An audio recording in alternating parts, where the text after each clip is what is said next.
Where's your playlist taking you? Down the highway? To the mountains? Or just into daydream mode while you're stuck in traffic? With over 4,000 hotels worldwide, Best Western is there to help you make the most of your getaway, wherever that is. Because the only thing better than a great playlist is a great trip. Life's the trip. Make the most of it at Best Western. Book direct and save at bestwestern.com.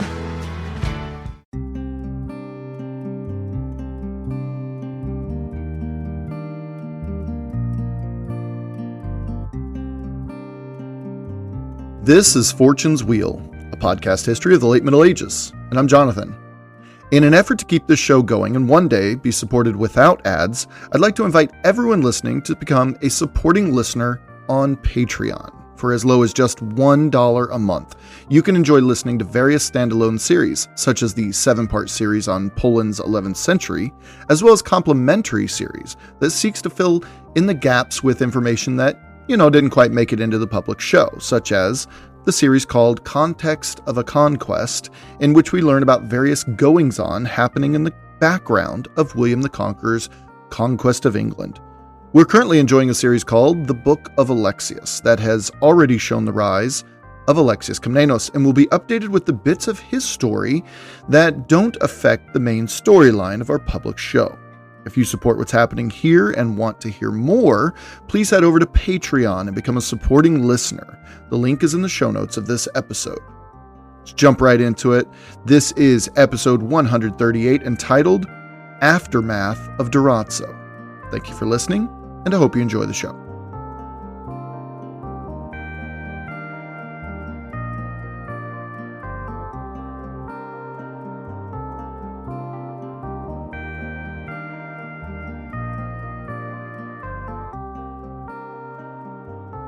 The situation was dire for Emperor Alexios I Komnenos in the minutes after he dodged 3 Norman attackers, lobbing off the arm of one of them. Still on his horse, now alone on an empty battlefield, he fled to the hills to the east of Durazzo, away from the city he swore to protect, not just as emperor, but as a son of Eastern Rome. Riding his horse as fast as he could into the blinding morning sun, he trekked for more than an hour through the winding paths through the mountains. Some of these paths were beaten and clear. Others he forged himself. One thing he knew for sure was that he was being tracked, and they were mere minutes behind him. In the Alexiad, Alexios' daughter, Anna, writes how he reached what she calls the river Karjanis. Now, I spent quite a while trying to track down which river this was, as Albania does not currently have a river Karjanis.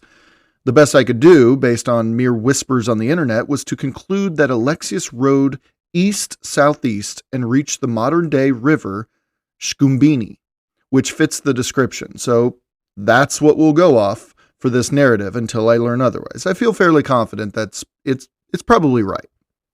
With an open cut across his cheek from a glancing strike that severed his helmet strap and removed the iron helmet entirely from his head, his bright red hair no doubt drenched with sweat and sticking to that side of the face from dried blood, Alexios rode his horse hard into the hills and then the mountain paths, trying his best to lose himself in the treacherous terrain. He hoped the land would discourage his Norman pursuers from continuing their flight, but he also knew that he, being emperor, was the preeminent prize in battle, and if these lowly knights could capture him and return him to Robert Guiscard, then Constantinople would be all but lost, and those lowly captors would be rewarded beyond comprehension. They would not disengage easily. His pursuers caught up with him, according to Anna Komneni, somewhere between what she calls Kakeplura, which means bad place, and that river Karjanis. She describes the very place they caught up to Alexios too, saying it was between the river and a tall cliff with an overhanging rock at the top. 9 Normans surrounded and attacked Alexios in this place, who was again entirely alone. As this episode occurred, it's worth picturing Alexios for a moment.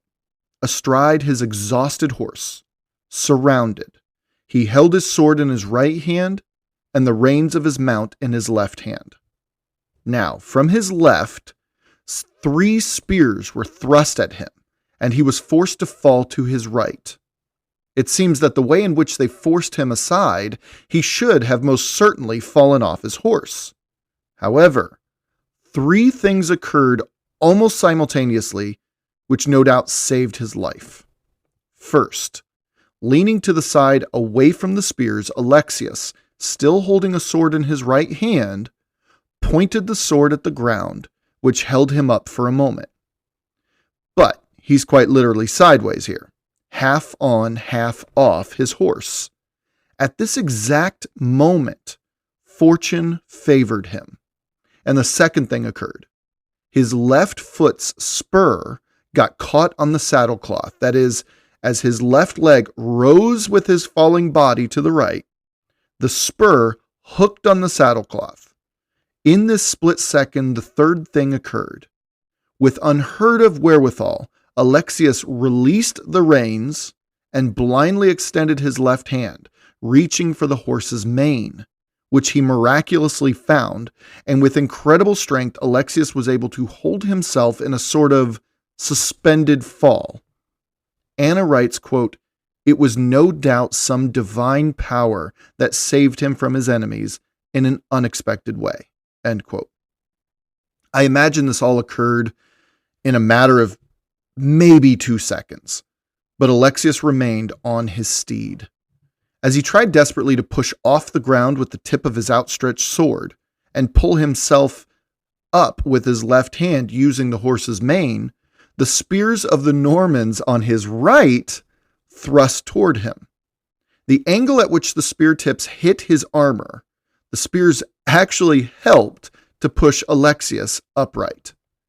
Anna couldn't believe it herself. She writes, quote, "It was indeed an extraordinary sight. The enemies on his left strove to push him off. Those on the right plunged their spears at his flank, as if in competition with the first group, opposing spear to spear. Thus the emperor was kept upright between them," end quote. Sure, this is all hyped up. A doting daughter writing about her incredibly handsome and accomplished dad. She embellishes, for sure. However, if only a fraction of this were true, just a fraction, it would be way cooler than most fictional accounts we read and watch. So from here, he was able to reestablish himself on his horse. And here, Anna tells us an interesting detail about Alexios' horse. This horse was hand-picked by Alexios a few years earlier, actually. After the noble rebel Nicephorus Bryennius surrendered to then-General Alexios Komnenos, who was at the time quickly becoming Emperor Nicephorus III's right-hand man in the field. Well, when Nicephorus Bryennius and Alexios were traveling to Constantinople to stand in front of the emperor and beg for forgiveness and mercy for his rebellion, well, Alexios took from Bryennius his horse. This was all outlined on one of our Patreon episodes. Bryennius, at the time of his rebellion, fancied himself the new emperor, so he had decked his war horse out with all the trappings of an imperial mount, complete with purple saddlecloth, armor plating, and even tassels. Now, on the run from Robert Guiscard's men, caught in the center of the circle of 9 Normans, this same horse still held those same imperial trappings of one of the noblest men Alexios had had the privilege to overcome in his young life. Anna writes, quote, "It was in this moment that the horse gave proof of its nobility," end quote. As grand as this seems, wait until you hear what happened next in Anna's account. See, encircled and nearing his last moments, this amazing warhorse leaped into the air, quote unquote, as if he had been raised on wings, likening him to even Pegasus. This happened just as all 9 Normans thrust their spears inward. Dang it! Just when I thought this was the single coolest scene so far, it went from Russell Crowe and Gladiator to some anime cartoon. Now, clearly Alexios wasn't riding Pegasus, but he did somehow escape. and when he had gotten a fair distance from the astonished Normans, who had shaken themselves back to reality and given chase, Alexius turns to face them. The first Norman reached him, caught Alexius's spear in his chest, and this man fell to the ground, dead on impact. Alexius turned and took flight. No, the horse didn't sprout wings this time, but you get my meaning. Down the road, he happened upon another group of Normans chasing down scattered Greek warriors. These Normans had stopped for a quick rest before returning to their chase, but they spotted Alexius in the distance. Anna writes, quote, "Pursued by enemies from behind and confronted by others, Alexius despaired of his life. But he gathered his wits, and noting in the center of his enemies one man who, from his physical appearance and the flashing brightness of his armor, he thought was Guiscard. He steadied his horse and charged at him. His opponent leveled his spear, and they both advanced across the intervening space to do battle." End quote. Now we know that this was not Guiscard, but Alexius, especially in the state he was in, had no idea if it was or wasn't. But he acted as if it were true, which, judging on that alone, seems to show Alexius's bravery and true character. The scene played out like we've seen in movies reenacting the jousts of the High Middle Ages. Alexius's spear was the first to make contact, and it traveled straight through the man's breastplate and out of his back. Like the one earlier, this man fell off his horse and was dead when he hit the dirt. Alexius, however, did not stay to assess the situation. The others watched this unfold, and in their shock let Alexius to keep riding through their line.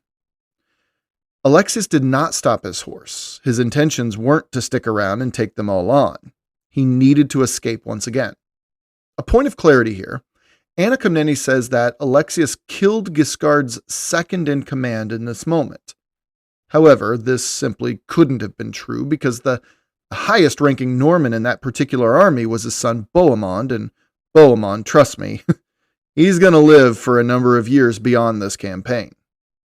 Also, Anna may not have known that Bohemond was second in command under Guiscard at the time, but she was well aware of Bohemond's role in just under 2 decades hence. So, Anna was no doubt seeking to bolster her father's legend by saying he'd struck down such a high-ranking nobleman. And it's safe to say that's all this person was. He wasn't second in command. Rather, he was most likely a very prominent Norman nobleman, which is still a feather in Alexius's cap. After 2 days of traveling and fighting and escaping and hiding, 2 full days of it, Alexius reached a town called Acris, deep within the rugged mountains that once saw the mighty Alexander the Great begin his quest for world domination some 1400 years earlier. Those 2 days must have been grueling, not least because it was hours and hours of being with his own thoughts, alone in the wilderness, and not knowing whether there was even an army to catch up to. Alexios Komnenos' last recollections of the battle were one of despair and chaos. His army had scattered and left him there.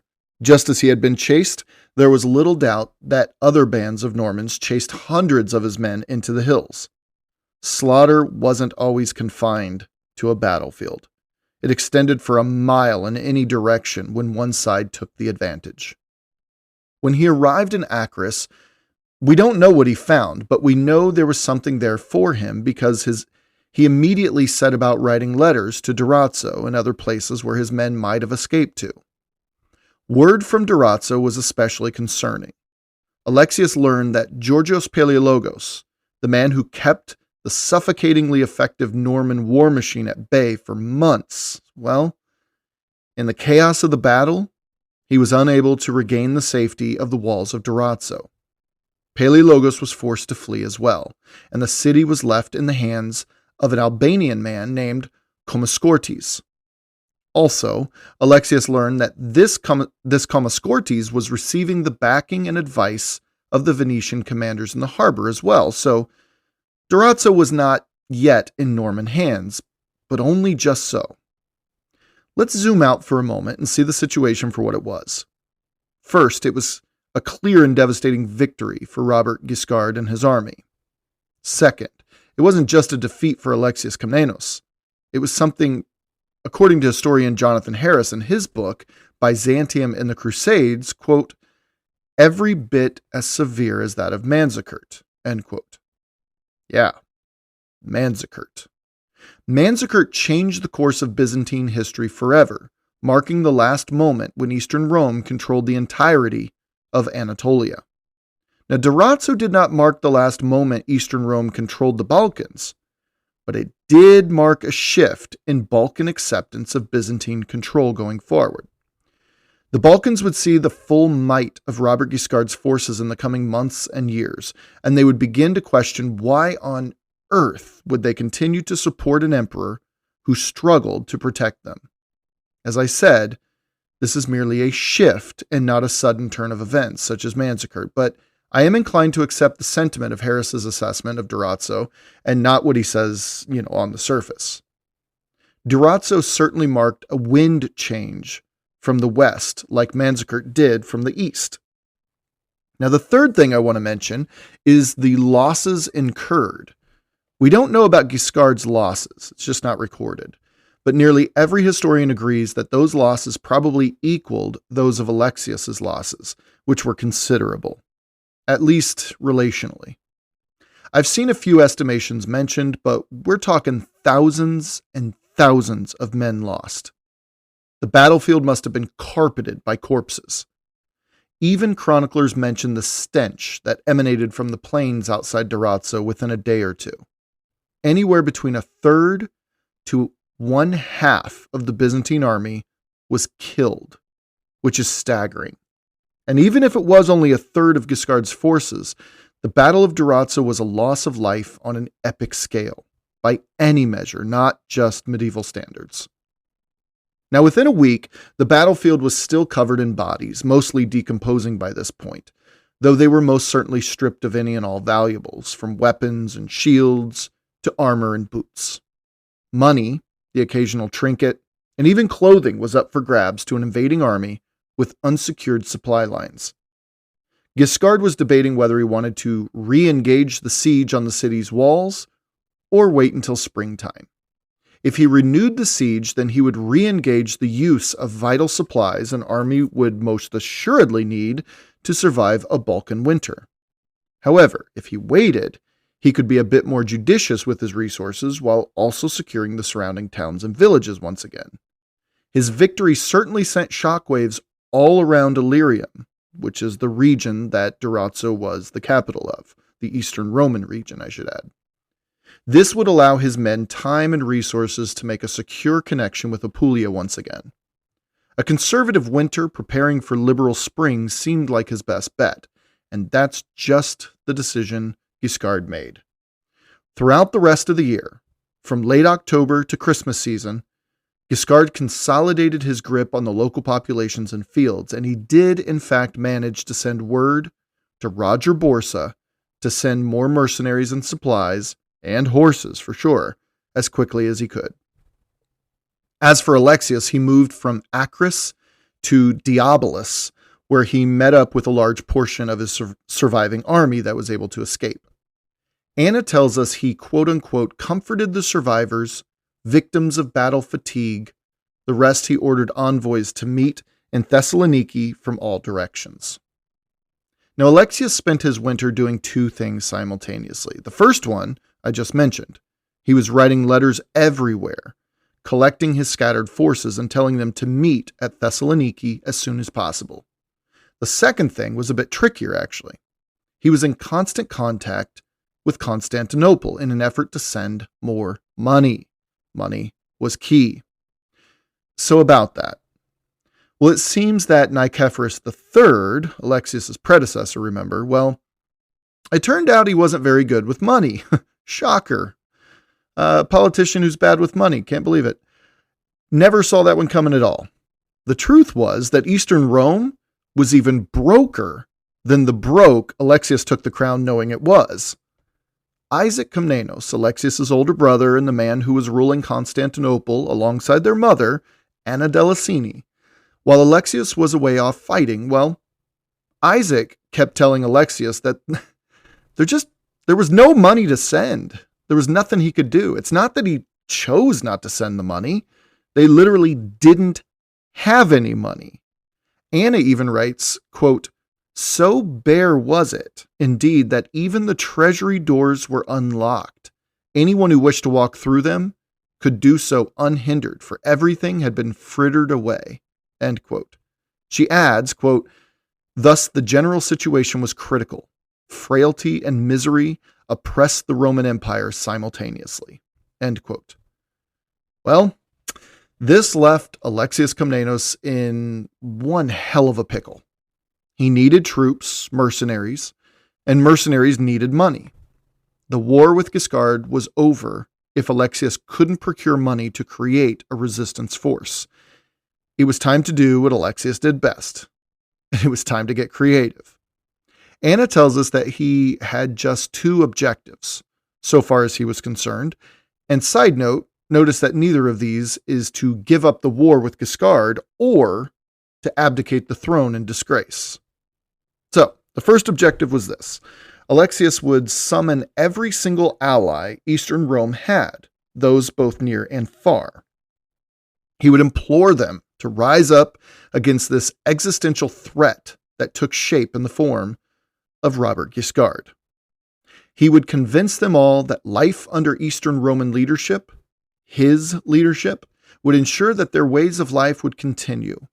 He would convince them that Guiscard would enforce upon them Norman values and Norman customs, and dare I say, really dare I say, Latin Christianity, and he would do it at sword point if needed. If they floated Alexios's bill for the efforts, he would reward them with untold riches and the freedoms and privileges afforded such communities willing to do a solid for the old Roman crown. So that was the first objective. The second objective was this: to order, not as a brother or as a son, but as the emperor, both Isaac and Anna Delicini back in the capital. He would order them to procure the necessary funding, no matter what the cost in the long run was. These two objectives show in no uncertain terms that Alexios Komnenos, whether true or not, truly felt that Robert Guiscard was an existential threat to Eastern Rome and the communities around. Personally, I think Normans were equally adept at both forcing assimilation as well as self-assimilation in the local cultures. It's hard to say how this would have gone. I think Robert Guiscard would have ushered in a new way to deal with Eastern Rome's current threats, that's for sure. Would Islam have kept Anatolia had Guiscard succeeded and ascended to the throne? With Roger Borsa living out the promise to Guiscard's Apulian princes, I don't have any doubts that Eastern Rome would have been left to Bohemond, which, I can't even wrap my head around that one, considering what I've already researched about a future Bohemond. At the end of the day, though, Alexios acted as if Guiscard was, in fact, an existential threat, and that is all we need to consider when assessing his actions. Anna Delicini, upon her son's imperial order, willingly melted down every last piece of jewelry and metal that she owned. Isaac Komnenos did the same. In fact, the entire Komneni family did so, but even the riches they gained from doing so still left a chasm between where they were financially and where they needed to be. It just wasn't enough. And you may ask, why would they do such a thing? Remember, the entire House of Komnenos hinged on Alexios I's success against Robert Guiscard. There were no second chances in medieval Eastern Rome. But still left wanting, how did they gain the necessary funds to continue Alexios' campaign in the 1080s? Well, if you're one for artifacts and relics and some ancient treasures, you're really not going to like this one bit. Anna Komneni tells us that her uncle Isaac and grandmother Anna discussed no shortage of ideas to raise the funds. They pored over texts and law books and histories, looking for any way to procure such vast quantities of money to send to Thessaloniki. And finally, they actually happened upon one obscure passage. Anna writes, quote, They discovered that it is lawful to expropriate sacred objects from churches for the ransoming of prisoners of war. End quote. But wait, it says the word ransoming. It says the crown could take sacred objects for the purpose of selling them as ransom money. Ransom would imply someone is captured. Yeah, listen to this. Isaac Komnenos, being the leading figure in Constantinople in the absence of his little brother, called together all clergy in the surrounding areas for a synod in the Hagia Sophia. Anna's retelling is obviously a fictionalized version of what happened, but it's the closest we have to an eyewitness account, so we'll approach it as a trustworthy source for our purposes here. And I do think there is some truth to it, of course. They asked Isaac, that is the bishops and the clergy, they asked Isaac why he was there, why he had called them all together.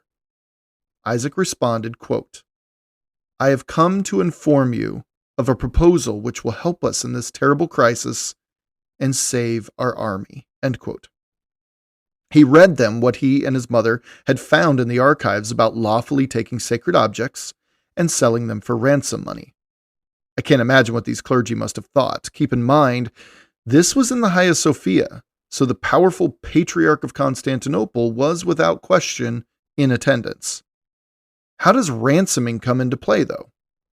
Well, the argument was made that they were all prisoners to this Norman barbarian seeking to control them. Did you catch that? Their futures were captured until the threat of this Frenchman was neutralized. Impressive bit of sophistry, huh? Isaac followed this all up with, quote, "I am forced to force those whom I do not wish to force." End quote. Believe it or not, this was largely agreed to, given the circumstances, but no one could have been very happy about it. In fact, this moment right here would haunt Alexius for the rest of his reign, which, spoiler alert, was still decades away from ending. There's one man, Bishop Leo of Chalcedon, who would level accusations and vitriol for this against Isaac and Alexius for years to come whenever they came in or out of the city. Bishop Leo's arguments took hold after a while, and more people began over the next several years to join his cause, but this got Bishop Leo nowhere. But still, he kept up the hatred toward the emperor until he lost his bishopric for it. I could have left this little side story out, but it does show us that history books are notorious for glancing over things. Life's not simple. It's complex. Bishop Leo adds to the complexity of an otherwise monumentally complex time period. In short, the synod agreed to Isaac's request, but it didn't come without its detractors and haters in the future. That settled, Isaac Komnenos set to ordering all churches to contribute, which they did dutifully. In addition to what Isaac Komnenos was somehow able to accomplish back in Constantinople, Alexius was writing furiously to his allies, one being the King of Germany, Henry IV, pleading to him to invade Lombardy once again, to draw Guiscard's attention back home. He even offered another marriage alliance between the two powers. Alexius Komnenos, his feelers and envoys stretching in all directions out of Thessaloniki, like tentacles laden with promises, well, he decided to head back to the capital on a recruiting mission. With this fresh influx of money, he was able to recruit Manichaeans, Xanthas, and Kuleon, we're told, who joined him in number somewhere upwards of 3,000 warriors. This was roughly 2/3 of what he'd lost at Durazzo a couple months earlier. So this was a big haul. The problem was that these people kept delaying the date they would join, so they were unreliable at best. Eventually, he was able to muster them all together, and I'm assuming around January, they headed back west toward Thessaloniki to meet up with the veterans of Durazzo, who were resting and healing before heading back out to fight the dreaded Normans once again. The one thing Alexius could feel good about was that Durazzo was still in Greek hands. If they could just hold out until he arrived, he was sure he could overcome the Norman military machine this time. Now, back outside Durazzo, Guiscard, around the same time, January of 1082, received word that King Henry IV was preparing to cross the Alps back south into Lombardy, and that his target this time wasn't Rome, it wasn't Tuscany. Rather, the German king's target was Apulia and Calabria. Now, this was a horrible situation for Guiscard. Just as he was about to take Durazzo, his attentions were being pulled back home. He just needed spring to come, and he was ready to storm the place. But something miraculous occurred in early February 1082. See, the Amalfitan and Venetian merchants who had settled in Durazzo years earlier had been chatting in the dark corners of the city away from the prying ears of Greeks and their loyalists. They knew of Guiscard's impending plans in just a month's time, and they feared them terribly. So they hatched a plan to open the gates to Durazzo and let the Normans just charge right in. They made contact somehow with Guiscard's men outside the walls, who then alerted Guiscard and Bohemond. The two men accepted the proposals of the traders on the inside of Durazzo, even promising them untold riches and noteworthies when the job was done. And one day, without warning, the gates of Durazzo were opened. This episode is brought to you by Hulu. Buckle up, everybody, because the Kardashians are back. That's right. A new season of The Kardashians is coming to Hulu on February 6th. I have been watching The Kardashians since I was a kid. Okay, I grew up with this family. Okay, I always want to know what they're doing. And in this new season, Kim is juggling multiple businesses and her blooming acting career. Khloe revisits old feelings, and the family members support one another through their personal journeys. And as always, it's full of fame, family, and fun. You won't want to miss it. The new season of The Kardashians is streaming February 6th on Hulu. Just like that, Durazzo fell into Guiscard's hands. And I have to say, because I have been researching into the First Crusade, Bohemond learned quite a bit from this little incident. Just try to remember that. Now, as John Julius Norwich in his book, The Other Conquest, writes, quote, "From Durazzo on, the tempo of the conquest quickened. The local populations, aware of their emperor's defeat and the absence of any nearby imperial army to which they could look for relief or salvation, many of them felt no particular loyalty to Byzantium in any case, offered no resistance to the advancing Normans." End quote. By early March 1082, all of the Byzantine region of Illyria, of which Durazzo was the capital, remember, was firmly in Norman control. Modern-day Albania, for all intents and purposes, was under Guiscard's control. There was one city that would really secure his hold on the area, though. The modern Greek city of Kastoria, deep in the mountains, and it sat along the Via Egnatia, and it would be a great buffer for Norman control of Illyria and Durazzo going forward if Guiscard could take it before he left for Apulia. He marched a large force to Kastoria, but unlike the other towns and villages in Illyria, Kastoria refused to open its gates to Guiscard. Well, at first. See, it seems that a few hundred Anglo-Saxon and Rus soldiers had been placed there as its garrison. Malaterra refers to them as Varangians, but they weren't exactly a part of the Varangian Guard, so far as I can tell. But they were cut from the same cloth, you could say. They had heard about Durazzo and the decimation of their Anglo-Saxon and Rus brethren and the treatment the Normans inflicted upon them at the church, and they harbored quite a bit of resentment, as you can imagine. Guiscard was forced to lay a siege on Kastoria. Malaterra says Guiscard tried everything, from bribes to attacks on the city's walls. He admits that the Normans inflicted heavy damage all around, and within 3 weeks, Kastoria had given up the cause. Guiscard had succeeded in taking the first of the major stops along the Via Egnatia in March of 1082. Malaterra writes, quote, "As a result of the city's capture, the whole province round about, with all the nearby fortresses within its jurisdiction, were conquered. The Duke received all those who came over to his side with utmost ceremony and rewarded them with presents, and he paid a great deal of attention to their advice in everything which was done. He did this as a as a quite deliberate policy, with the intention that when others heard about it, they might, the more easily, be brought over to his side. Meanwhile, fear of him made the whole empire, including its capital city, tremble. End quote. So Guiscard not only took Durazzo, but he also conquered the region of Illyria and brought under his control a stretch along the Via Egnatia all the way out to Castoria, measuring some 150 miles. The whole time, to the best of our knowledge, Emperor Alexios I was wintering somewhere between Constantinople and Lake Ohrid, completely helpless and impotent while he gathered his scattered forces. But Guiscard was still bothered by the letters reaching him of German troop movements. He was running out of time if he was to return to Apulia and defend it.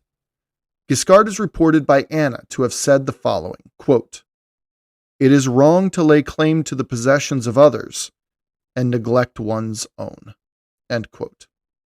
With this, he proclaimed his intentions to return to Apulia to aid his son, Roger Borsa, against the impending German attack.